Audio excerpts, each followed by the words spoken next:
Ladies and gentlemen, it finally happened. The city that once built the American dream just voted to destroy it. Zoran Mamdani, New York's first openly socialist Muslim mayor, just declared war on America's capital, its freedom, and its taxpayers. And now nearly 1 million New Yorkers are packing up and they're running for their lives. I mean, they're calling it the largest domestic migration in U.S. history, not from hurricanes, not from wildfires, not from earthquakes, but from socialism. And so while President Donald J. Trump is rebuilding America from the top down, cutting taxes, restoring manufacturing, bringing peace abroad, New York City is becoming the testing ground for the far left's endgame: tax the rich, freeze the rent, and punish success. Billionaires are calling Mamdani's rent freeze a hydrogen bomb to the city's economy. Texas Governor Greg Abbott, he has had enough, warning of a 100% tariff on the socialist refugees fleeing to his state. This isn't a local story anymore, folks. This is the front line of an economic civil war. Blue states collapsing under their own ideology.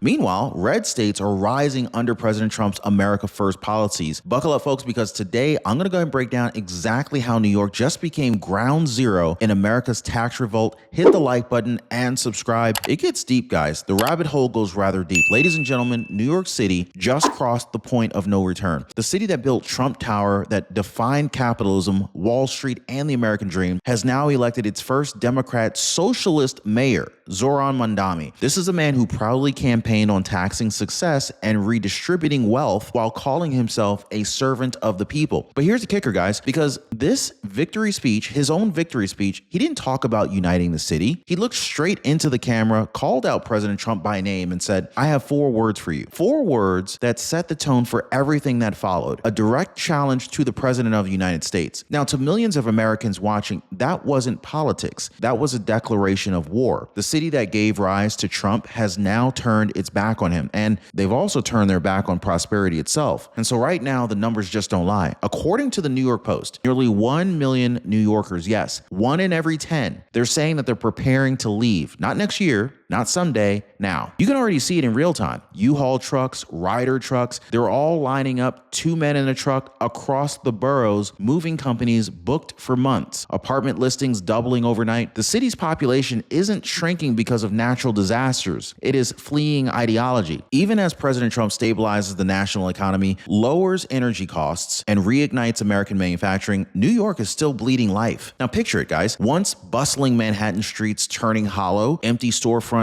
reflecting nothing but for lease signs, people are not running from high prices. They're running from hopelessness. This isn't migration, this is evacuation. And as families and business owners escape, one thing becomes painfully clear. The people who built New York are being replaced by those who will bury it. So let's talk about the so-called affordability miracle that's actually a ticking time bomb. Well, Mayor Mamdani just announced a citywide rent freeze on roughly 1 million rent-stabilized apartments, and he framed it as compassion, a gift to struggling tenants. But billionaire hedge fund manager Cliff Asness, he called it what it really is. It's a hydrogen bomb for New York real estate. Because once you freeze rents, you freeze investments, you choke development, you crush landlords who maintain these properties. And when investors realize that they can't make money, they leave real fast. This is not a new idea. This is socialism 101. Buy votes with handouts, punish ownership, destroy incentives. And the fallout? Fewer new units, worse maintenance, rising decay. Now, once capital flees, the tax base collapses and the promises become impossible to fund. New York isn't becoming affordable. It's becoming unlivable. And speaking of collapses, it's not just cities that can fall apart. One mistake in your Medicare plan can create a domino effect. Lost doctors, higher costs, and gaps in coverage that snowball over time. This is why I partner with Chapter, folks. They stop the first domino from falling by checking your Medicare coverage before the damage spreads. Now, one of our viewers, she said Chapter caught a small issue that could have turned into a huge headache. So let me ask, are you going to wait for the collapse, or are you going to do what most people already are and stopping it early? Now, most people, they're already calling that phone number right there at the bottom of your screen, or they're visiting askchapter.org/Ron. That phone number again is 909-563-8279. Now, here's what one of our viewers said. Cynthia said, "Thank you, Ron. Chapter saved me and my husband $230 yesterday."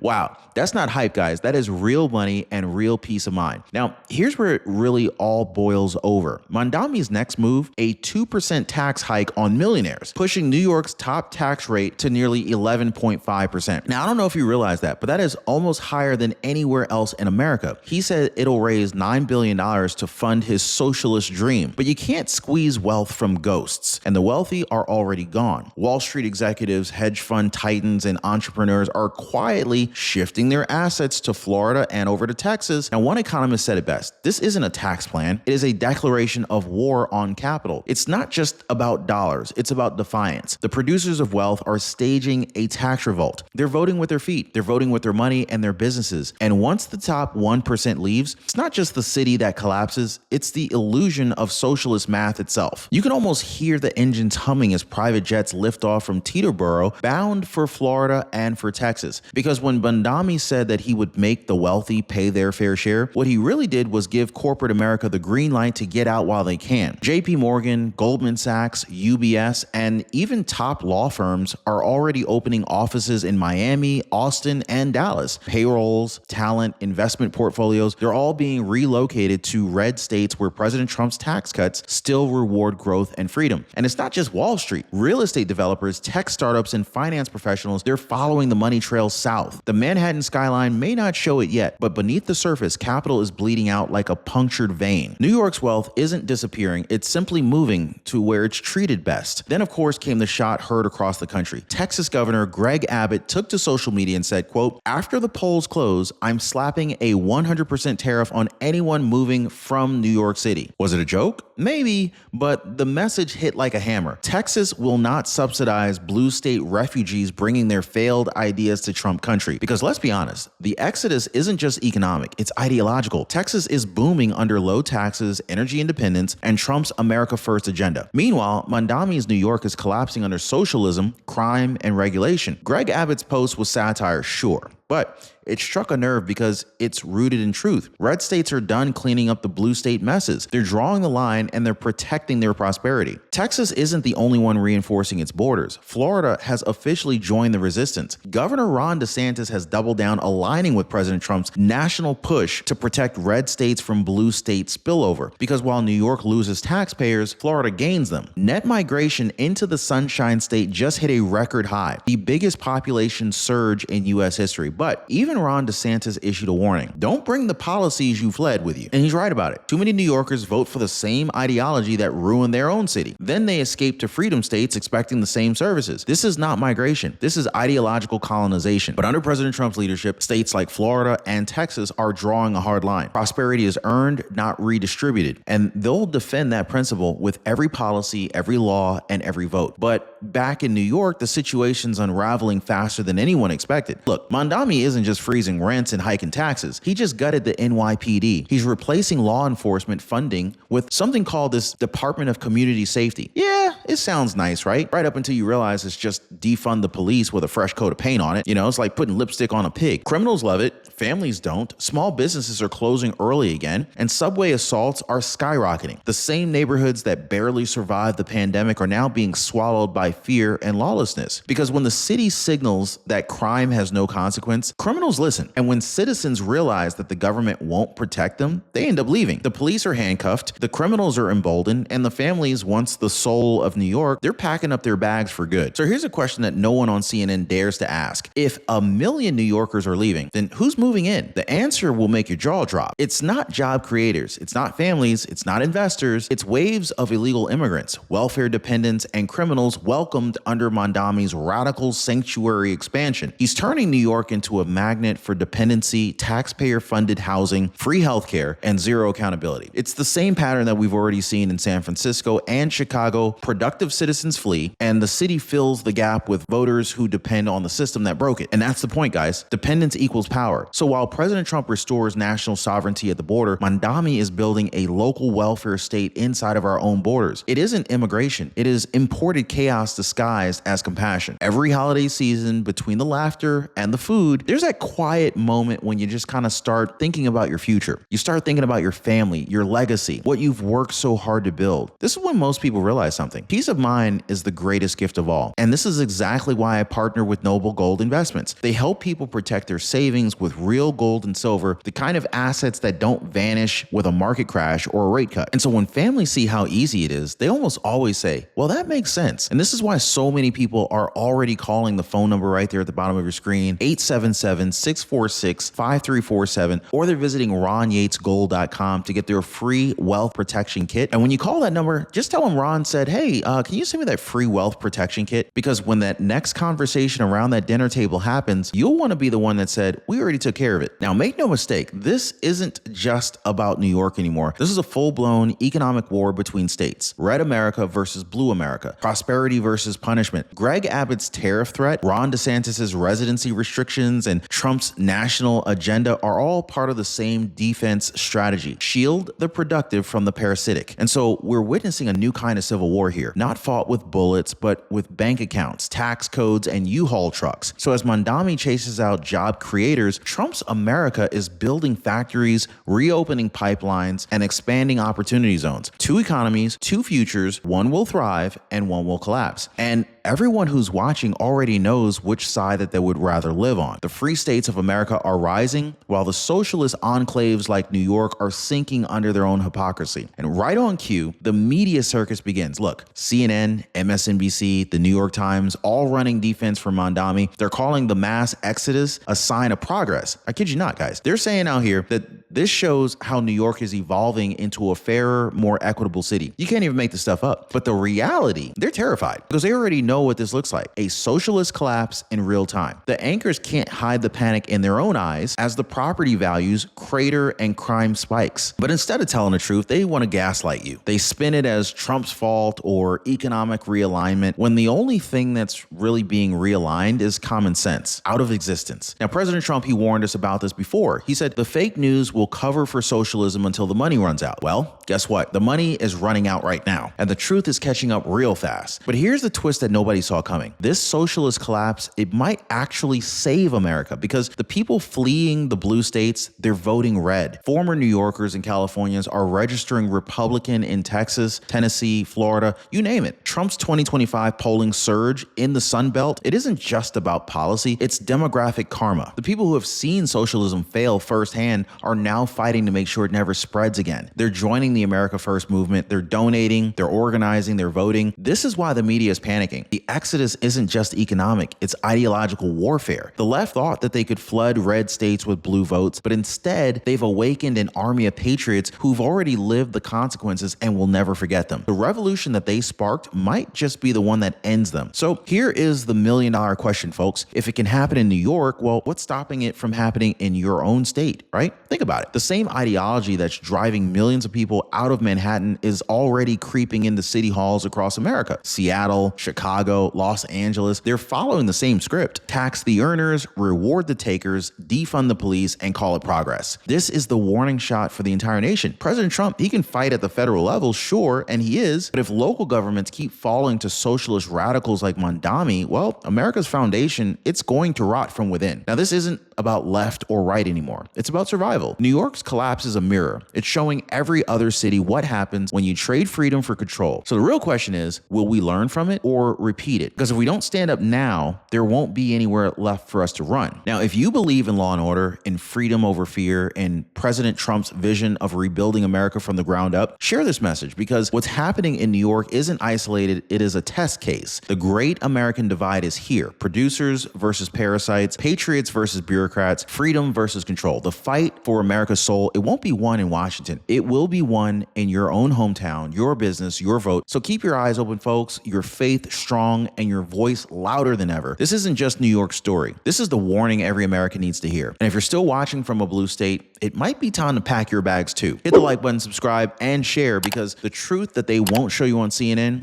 lives right here. This is Ron Yates. I'll see you on the next video.